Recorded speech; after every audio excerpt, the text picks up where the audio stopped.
بھائیو اور دوستو، نبی اکرم صلی اللہ علیہ وسلم پر ایک انسان جب تک درود پڑھتا رہے گا تب تک فرشتے اس پر دعائے رحمت و مغفرت کرتے رہیں گے۔ عامر بن ربیعہ فرماتے ہیں، صحیح الجامع کی حسن درجے کی حدیث ہے، وہ کہتے ہیں کہ نبی اکرم صلی اللہ علیہ وسلم کا فرمان ہے، ما من عبد یصلی علی الا صلت علیہ الملائکہ، جو بھی بندہ مجھ پر درود بھیجتا ہے اللہ رب العزت کے فرشتے اس پر رحمت کی دعا کرتے ہیں، دعائے رحمت کرتے ہیں، دعائے خیر کرتے ہیں۔ ما دام یصلی علیہ، جب تک وہ مجھ پر درود بھیجتا رہے تب تک فرشتے اس پر دعائے رحمت کرتے رہتے ہیں۔ اور یہ بات یاد آ گئی، لیکن وہ درود کون سا ہو؟ وہی ہو جو نبی پاک کی زبان رسالت سے ادا ہوا، خود ساختہ درود نہیں،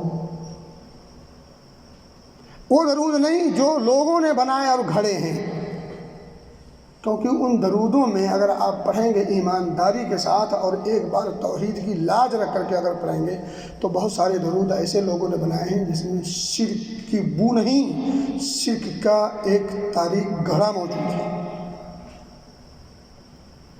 تو وہ درود اور درود کے وہ صیغے جو نبی اکرم صلی اللہ علیہ وسلم نے باقاعدہ طور پر سکھائے ہیں، ان درود کو، اور ویسے بھی آپ سوچیں، تھوڑا سا عقل لگا لیں، وہ درود جو نبی اکرم صلی اللہ علیہ وسلم کی زبان و رسالت سے نکلے ہوئے ہوں، اور ایک وہ درود ہے جو کسی امتی نے بنائے ہوں۔